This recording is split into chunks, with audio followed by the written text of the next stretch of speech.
Today I'm going to be talking about, is it still worthwhile to become a realtor in 2024? Let's get into it.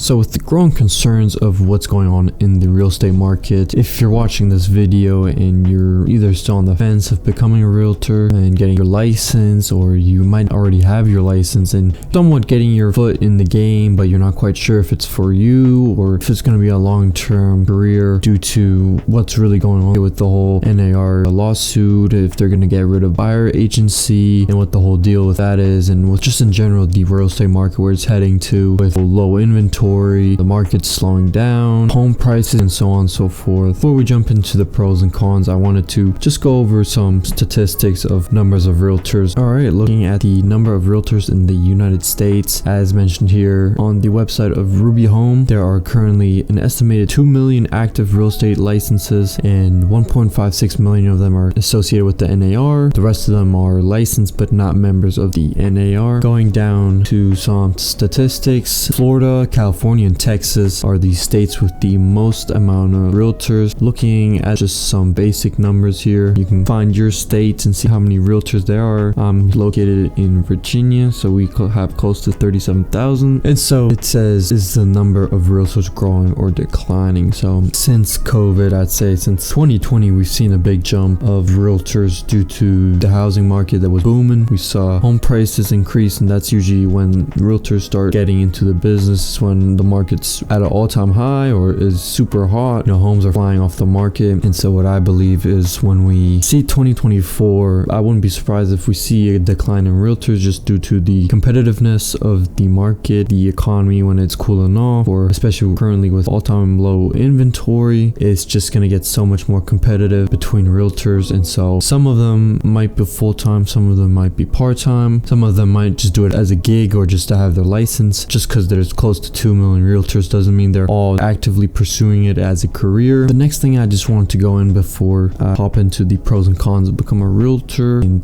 going forward in 2024 is, how do you get licensed? Your pre-license education. In order to get your license, you have to complete a 60-hour class of a board-approved pre-licensing course, which you can do it in person or online. I personally did it online. It was a couple $100, and then you have to pass an exam. Once you pass that exam will then go to the association. So for me, it was PSI. Once PSI accepts it, you are then eligible to take the state and national portion of the exam. State, I believe, has 40 questions, and then the national has 80 questions. And in order to take the exam, it's $60 per exam. And once you pass that exam, you're then going to be processed. You'll be then receiving your license. Once you get your license, you got to hang it up in a brokerage. So you got to join a brokerage, and then you're pretty much ready to go. So now that we have the number of realtors and the requirements to become a realtor, I want to hop into the pros of becoming a realtor and moving on forward into 2024. Of course, number one is home prices, which is going to be a bigger commission check. So that's why we saw a big boom once we saw those home prices increase since COVID. A lot of people saw that homes are flying off the market. Home prices were at an all-time high. They were going well over asking. And so once that happens and you close a deal, you're going to get a commission check. And so when home prices are so high, commission checks are going to be bigger. So that's a big pro of it. Another pro is going to be, you don't really need any prior education. The minimum is a high school diploma, which I hope you're going to get. And then it's really not expensive to receive your license. So you got your pre-licensing education, you got to pay for the test. Once you get your license, you got to join a brokerage, which is going to vary brokerage to brokerage. It could be more expensive, could be less expensive. But overall, I'd say budget anywhere between, I think for me, it was about less than $2,000 to get started with my license. And then number three, this is a big one, there's no limit on income. So pretty much there's no cap, there's no salary, there's no nothing. It's pretty much either you make nothing or you make some or you make a lot. It really depends how much work you really put into your business and how successful you really are with real estate. So those are the three pros for becoming a realtor. Now moving on to the cons of being a realtor, especially in 2024. As we've seen over the last couple of years with low inventory. This is creating a very competitive environment. Now this depends state to state, market to market, but in many markets that we've seen a lot of realtors, a lot of new ones, a lot of people that are trying to make it and doing their real estate business, and so this has created a lot of competition just due to low inventory as well. So as there's more realtors and less inventory, there's going to be more fights between trying to get that listing, and so that's going to make it a lot more competitive than if there were more inventory on the market. Number 2 is going to be unpredictable paychecks. So as I mentioned, with no limit on income, there can also be no income at all. You're not closing any deals, you're not listing any properties, you're not going to make money from this, and you're actually going to lose money because you have to pay your dues, you got to pay your brokerage, whether it's either monthly or quarterly fees. And so if you're not doing any deals, you're going to lose money in this business, and so you really have to go out there and find the business in order to make money. But